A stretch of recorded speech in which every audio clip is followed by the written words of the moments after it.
Hi there, my name is PPCC, and today we'll be playing the newest game inside the Combat Mission series, CC Panthers in the Fog. In particular, we're going to be taking a look at the Mortain Day 2 scenario. Every single operation and campaign comes with a strategical overview map where we can assign units as artillery and move them around to the various locations on the map. For the purposes of keeping this Let's Play short, we will be playing on a fairly locked down map with only 5 smaller sections. I assigned artillery to my tank division and artillery to my infantry brigades. Our first tactical mission will be played on the map Romagny as a subdivision of the 22nd SS Panzer Division. Because we're playing as a battalion-sized force, we get to control 1 full platoon, 1 half platoon, and 4 support units. CC Panzers in the Fog supports up to 25 different units on the map at one time. Of course, that's not including the other players' units. From the list on our side, we can choose various different support units and different platoons to deploy. Support can be picked up individually, while groups such as infantry platoons and tank platoons have to be picked from a preset list here. It looks like we have quite a lot of combat-ready infantry platoons, however, we're a little short on tanks. Now, at the moment, our supply situation, our armament situation isn't all that bad. For this attack mission, you'll notice that there's a hill inside the north west corner of the map, which will be critical. We are attacking inside the morning. There's heavy fog represented by the graphic overlay on the screen, and our objective is to take this town and the victory locations represented by the flags inside of it. Because this is a meeting engagement scenario, I don't expect contact with the enemy for quite a little bit of time. Therefore, I deployed most of my infantry in bulk around the church at St. Mark. Now, we need to secure as much ground as possible before the enemy engages us. My goals are to grab the area around the church where the church tower, represented by the little number 4, you can see everything around that area, so that'll be very helpful. Buildings are depicted in 3D along with things such as hedgerows and tanks, which are also depicted with height. I've set my tanks so that 2 are on each side, so that we can hopefully fastly cap some of these victory points, as well as engage enemy infantry effectively. The second battle we will be covering today is the battle at Mortain, where we defend against an allied force. This time we have a company level unit. We're able to field 1 full platoon and 2 more units from another platoon. In support, we have 3 heavy German Panzer IVs. In Romagny, enemy contact was established on the upper left corner of the map on the hill. Here you'll see that the intersection, the road intersection on the hill. There's a little bit of enemy infantry that we can engage with our tank on the bridge here. If you notice on the mini-map, there's a large hill to the north, and there's also a strip of road running on the left side of the map, which isn't necessarily particularly covered in this particular clip. Our forces are advancing to secure the points on the top right portion of the map, and infantry is brought up to secure the hill here before we bring up any heavy armor. The enemy does have Sherman tanks on the field. Our Panthers are fairly stable from the front, however, any side shots would most likely take them out. It looks like one of our Panthers was detracked due to the terrain. The AI inside the game is not perfect, and sometimes it does trap you units like that. A little bit later on inside Romagny, we found some more enemy infantry just generally hiding inside the fields up on top of this hill or plateau. It's rather important to control this little portion of the map, so I've directed pretty much all of our forces to come up here and try to take it. I put down some mortar fire onto the exposed enemy infantry inside the field, and my infantry are currently committed in crawling up the side of the hedgerows to take out enemy infantry. It's a shame that our Panther from this location doesn't seem to be able to offer us any more fire support. A lot of the close infantry combat inside the game is done at ranges within 50 meters, so grenade throws are fairly common, as you just saw there. Artillery starts landing inside the middle of the field. It doesn't look like it's actually hitting any infantry now. I do believe that all enemy losses are immediately visible to us. It looks like there's still one or two infantrymen inside this little portion of the hedgerows. And finally, one of our tanks have finally arrived onto the battlefield. That other Panther is still trapped near the river bank. Eventually it will be repaired out of game when the next turn happens, I believe. Turns inside this game are broken up into various different times. This battle is taking place inside the morning during the fog. Later on, we will see one more battle at noon and one more battle inside the afternoon before this operation is done. Hopefully this tank will be available at that particular time. An important thing to note inside these battles is that because of the short time frame of this particular scenario, equipment and manpower are not heavily resupplied as opposed to the grand campaign inside the game, which lasts for quite a few days, if not weeks. Any losses to the Americans will be very great, especially if we can knock out some early tanks.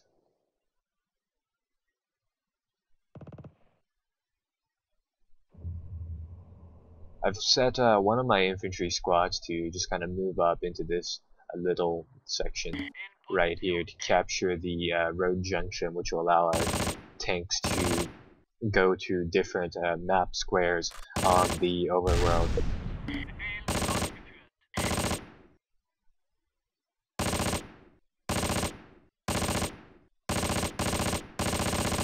So long as we can keep the enemy pinned down over here and take a few of these enemy squads out on top of this hill, we should be fine. Since the map is so small on a strategical level, there only being 5 map sectors, if we can destroy the enemy here, we will be able to effectively eliminate them once they get so low on manpower that they will have to be either disbanded or fall back. A little while later, it looks like some more enemy infantry is pressing up. With only 4 minutes on the battle timer left, I have elected to drop some artillery onto this location.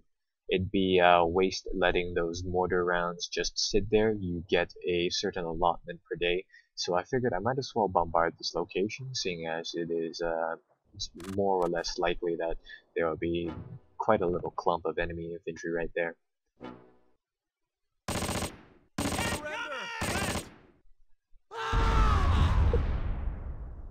That was a rather nice first shot of artillery. While it did miss its intended target, it still hit a lot of enemy troops. The map inside this game actually deforms with these artillery and mortar rounds, or generally just any explosions. Any of the bomb craters that you can see, you can actually use as cover. And it looks like one of our Panthers have been taken out. Like I said earlier, Panzers have very thick side or frontal armor and very sloppy side and rear armor, making them very great inside frontal engagements, although side shots are their worst enemy. At this point, I'm unsure of what exactly hit my Panther. I suspect it to be enemy bazookas, but then I saw this Sherman right here. With only 2 other operational Panthers on the map, I would rather avoid sending more tanks into that little area. And it doesn't look like that other Panther can get a shot off onto this tank.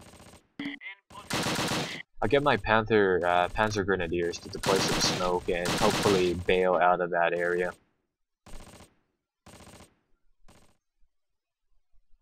Back at Mortain, I deployed my troops so that we have the majority of tanks hiding behind buildings waiting to flank enemies. I have a single Panzer Grenadier unit here covering our flank, while most of our infantry are positioned inside the village rather than on the skirts of it. I do this because I thought the enemy would bring up tanks first, and I want to try to eliminate as many of the enemy forces with my armored units as soon as possible, such as right here. I noticed that the enemy is making a little bit of a breakthrough or a beachhead across this little ravine, so I've elected to drop some mortar fire to hopefully either stop them or do a ton of damage onto their infantry units. And pop, one of their Sherman tanks are eliminated. Now bear in mind that they took out one of our tanks during the last mission. In theory, if we are able to repulse this allied attack fast enough, we should be able to redeploy this combat unit to that other map.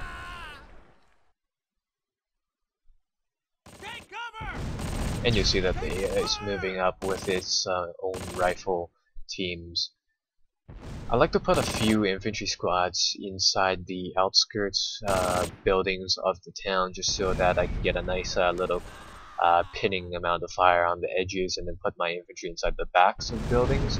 That way I can hopefully engage the Americans inside building to building, so it'll be a grenade infantry fight rather than out inside the open.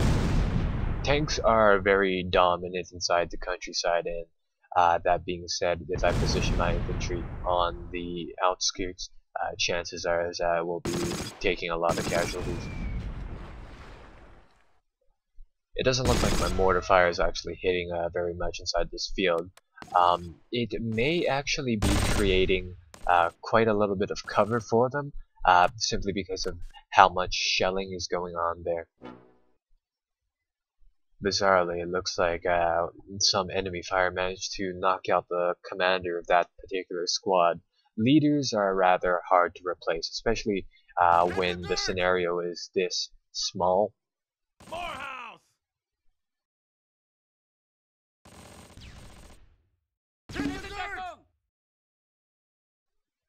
It looks like the enemy is moving up from all directions. I see this little pocket of enemy infantry, and I'll get one of my Panzer H's to engage it from here. Bazookas inside this game are not attached to any particular infantry squad. They are their own little 2-man or 3-man unit, so seeing that this is a 4-man unit, I know for sure that they do not have any AT capability apart from grenades. I'll move my infantry up to the outskirts of that little forest so that we can engage. It looks like the allied beachhead over here is getting underway now that the mortars have stopped firing.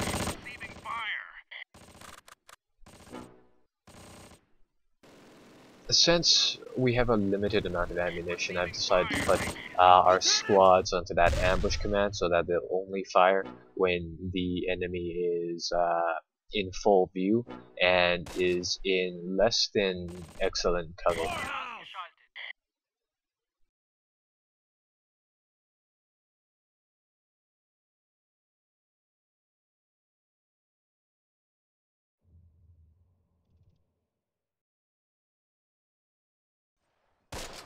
Back on the other map, Wehrmacht, the enemy has been moving up quite a lot of tanks.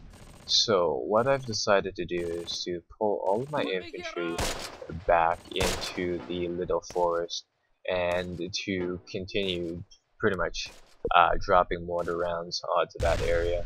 There's not much we can do at the moment simply because there's too great of a risk to move our tanks up.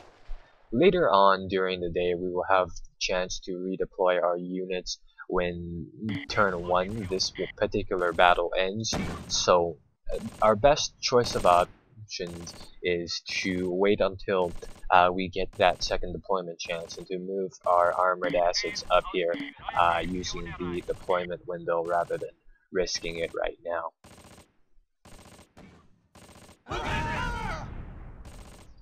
Overall, we're still doing fairly well. The enemy has been taking quite a lot of mortar damage, which will definitely lower their strength.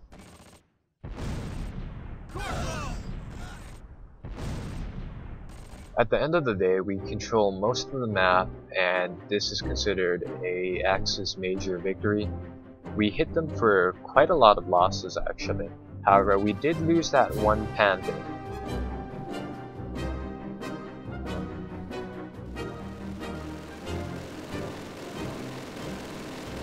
Back at Mortain, more heavy fighting goes around with this one particular ravine. I noticed that the enemy is trying to push up the road with some infantry. It's a good thing that our Panzer H has full cover. I actually noticed that it was a platoon HQ. Normally in a company level sized unit, you always have to have one of these units deployed. The platoon HQ provides a benefit to all infantry, and if it is a tank command unit, it will provide a bonus to morale and cohesion to vehicles as well as infantry. Seeing as how this particular HQ is out inside the middle of this little hedgerow right here that's also fairly vulnerable, I decided to move up some more of my infantry to take it out.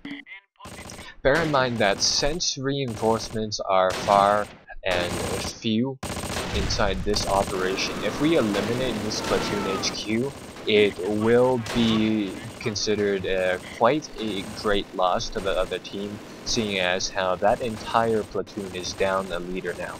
Whenever they redeploy that platoon for whatever purposes, it will always be short a leader, which will be absolutely devastating simply because it is out of command. I see one more Sherman inside the field here. Try to get a shot off with one of our Panzer H's, but it just lost sight of line of sight with it. Nonetheless, we still got that platoon HQ, so that's pretty good. And I pull my infantry back into the rear of the building so that the enemy can't really shoot at it.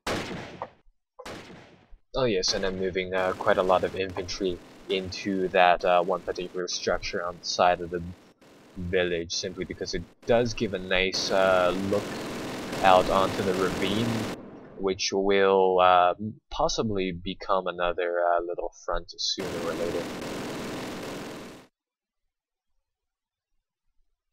The Allies eventually sent me a truce. You can request a truce before the mission time ends to prematurely end the battle. Seeing as how we hold so much ground, I've decided to accept their truce, simply because the longer that battle stays, the more area the Allies gain, and that will be more area for them to deploy the next mission. While we didn't kill a lot of their troops, we managed to wound a whole bunch of those. Our troops' experience and morale are up, which is fantastic, and we've disabled a lot of enemy units, at least temporarily. Our final battle will be on Hill 314, one German infantry company against an Allied infantry company. In these battles, once again, we only have a limited amount of forces. I've elected to go with the default group of units that the AI has selected for me. And it looks like we're actually on the offense this time, so I've decided to put my mortars inside the back here, and I'll put my infantry into two places. I want to get a force with our HQ to move up into the town instead, and I want another group of infantry to stay inside the field near the south to hopefully advance on the little town directly in front. Immediately once the battle starts, it looks like our troops are receiving quite a lot of fire from this little road section. It's a good thing that the AI has already deployed most of the troops inside that little ditch. The bad thing is that we still have one squad of infantry out inside the open. I get my mortars to start pounding enemy locations, namely dropping mortar rounds on top of the road and inside a hedgerow, which looks fairly suspicious. The troops inside the north will make a land grab into the north, into this little farmstead, and then swing around, do a U-turn, and swing around the northern flank of the enemy forces here. They've got quite a lot of enemy infantry over here. It's a good thing that all German Panzer Grenadier squads are equipped with one MG34, which is just absolutely devastating against enemy infantry out inside the open.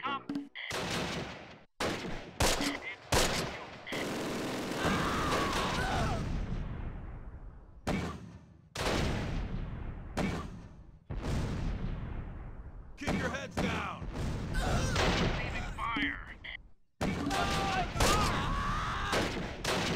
Uh-oh, it looks like one of our infantry squads is pinned down too much that it can't actually retreat. And it's taking quite a lot of fire from mortars and enemy infantry. Hopefully I'll be able to save at least the MG gunner inside the squad, which will also save the MG. And our infantry inside the top of the map is still advancing. I've dropped some more mortar cover in this little section right here, which appears to have quite a little bit of infantry inside here. If we can keep the bombardment down, I'm gonna say that the Allied force is going to take quite a lot of losses. The more we bleed them earlier, the better.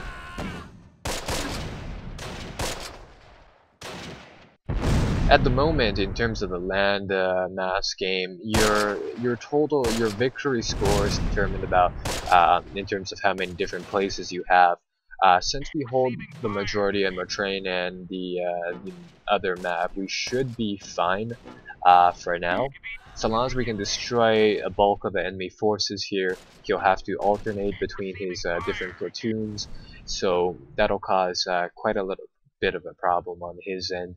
Simply because he'll have to keep switching troops in and out of combat, and once all of his platoons are essentially rendered useless by draining their manpower, he'll have to play with pretty much like 2 or 3 men squads, which obviously is quite annoying.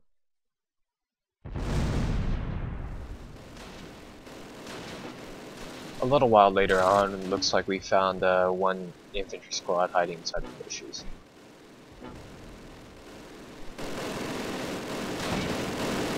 Our infantry inside this ditch are putting quite a lot of suppression fire on Roach Plate and the house across the street from that. At the moment, I'm just focused on getting our troops across and into the houses over there, and then hopefully sweeping and taking them.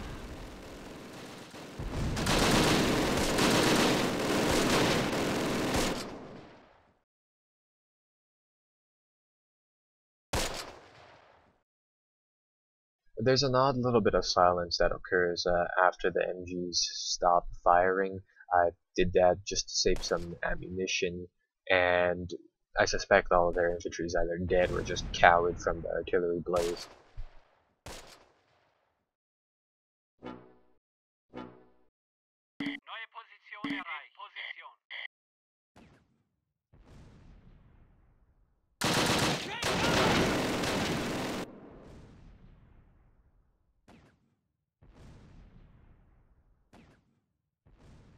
Taking fire!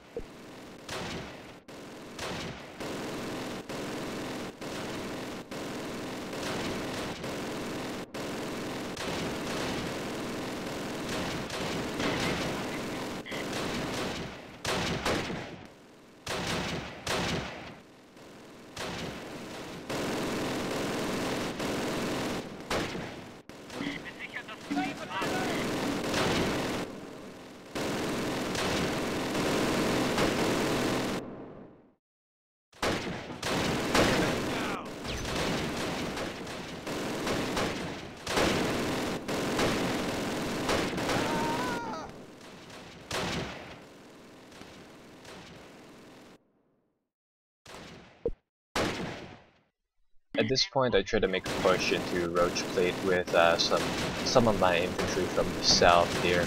So, with the MGs putting down suppression fire on the side of this building, I decide to move my troops up. Now, an odd little bit of like close combat actually happens here. Grenades are thrown, and some hits, some miss. I believe the enemy infantry is still quite suppressed, but the pounding sound in the background is actually melee combat, and I don't know if you can see it, but one of the German infantry units actually brawls with one of the American troops that were still alive. Actually, was the only survivor. Well, he used to be a survivor, pretty much.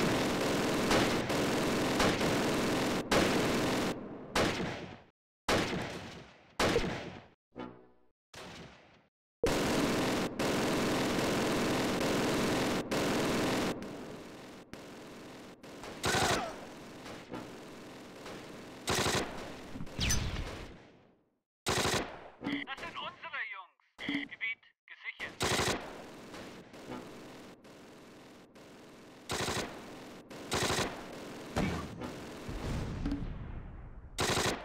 Unter Beschuss!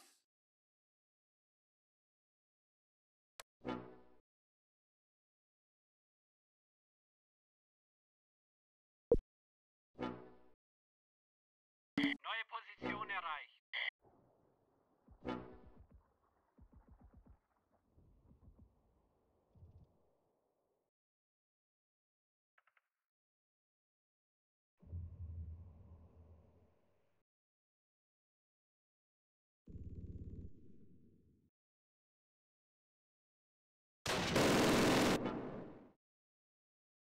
Surrender!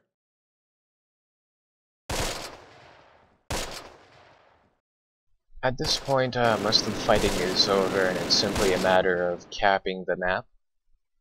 In the end, the Allies still win, however, we've gained quite a little bit of ground on this map. We gained 2 extra victory locations because the enemy's morale broke. There's still 2 more turns left on the scenario.